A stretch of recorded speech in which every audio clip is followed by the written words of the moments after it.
Atos 25. Festo chegou à província e depois de 3 dias subiu de Cesareia a Jerusalém.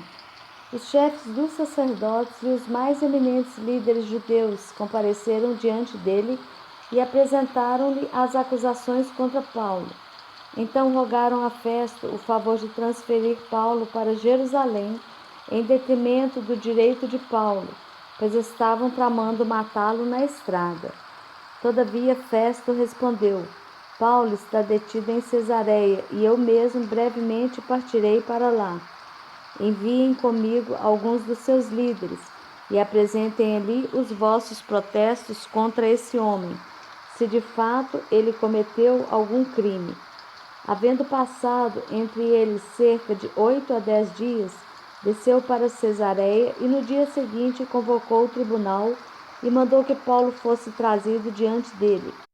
Assim que Paulo apareceu, os líderes judeus que haviam chegado de Jerusalém se aglomeraram ao seu redor, lançando sobre ele um grande número de ofensas e graves acusações, sobre as quais não tinham provas. Então Paulo tomou a palavra em sua defesa. Em verdade, não tenho cometido pecado algum contra a lei dos judeus, nem contra o templo, ou tampouco contra César. Porém, Festo, desejando ser agradável aos judeus, inquiriu a Paulo: Desejas tu subir a Jerusalém para ali ser julgado por mim a respeito dessas acusações? Replicou-lhe Paulo: Eis que estou diante do tribunal de César, onde convém seja eu julgado. Nenhum crime pratiquei contra os judeus, como tu muito bem sabes. Contudo, se fiz qualquer mal ou pratiquei algum crime que mereça a pena de morte, eu estou pronto para morrer. Mas se não são verdadeiras as acusações que me afrontam, esses homens, ninguém tem o direito de me entregar a eles. Portanto, apelo para César. Assim, depois de haver consultado seus conselheiros, Festo determinou: apelaste para César irás.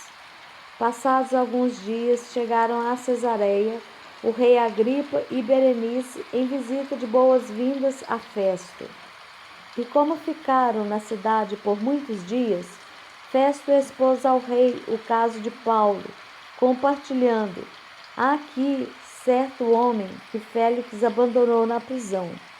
Quando estive em Jerusalém, os chefes dos sacerdotes e os líderes dos judeus protestaram graves acusações contra ele, reivindicando que fosse condenado. Entretanto, eu lhes expliquei que não é costume dos romanos condenar ninguém sem que o acusado tenha diante de si os acusadores e possa exercer plenamente o seu direito à defesa. Quando eles se reuniram aqui no dia seguinte, sem perda de tempo, convoquei o tribunal e ordenei que o homem fosse apresentado. No entanto, quando seus acusadores se levantaram para proceder às acusações, não apontaram nenhum dos crimes que eu imaginava. Ao contrário, levantaram apenas algumas questões relativas à sua própria religião, sobre as quais discordavam dele, e quanto a um certo Jesus, já morto, o qual Paulo alega insistentemente que está vivo. Diante de tudo isso, fiquei sem saber como investigar corretamente a questão. Por isso indaguei se ele estaria disposto a ir a Jerusalém e ali ser julgado a respeito destas acusações.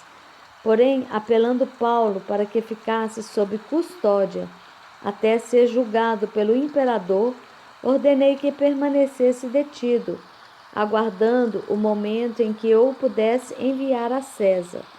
Então o rei Agripa propôs a Festo: pois eu também gostaria de ouvir esse homem.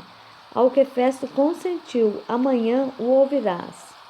No dia seguinte, Agripa e Berenice chegaram com grande pompa e entraram na sala de audiências, juntamente com seus altos oficiais e os homens mais importantes da cidade.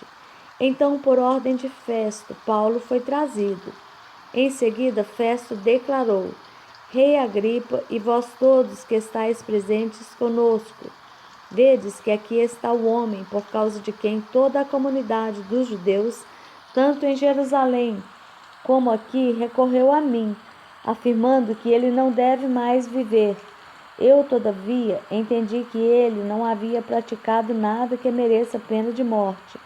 Mas como ele apelou para o imperador, decidi enviá-lo a Roma. No entanto, não tenho ainda nada definido quanto ao que escrever sobre ele ao nosso soberano.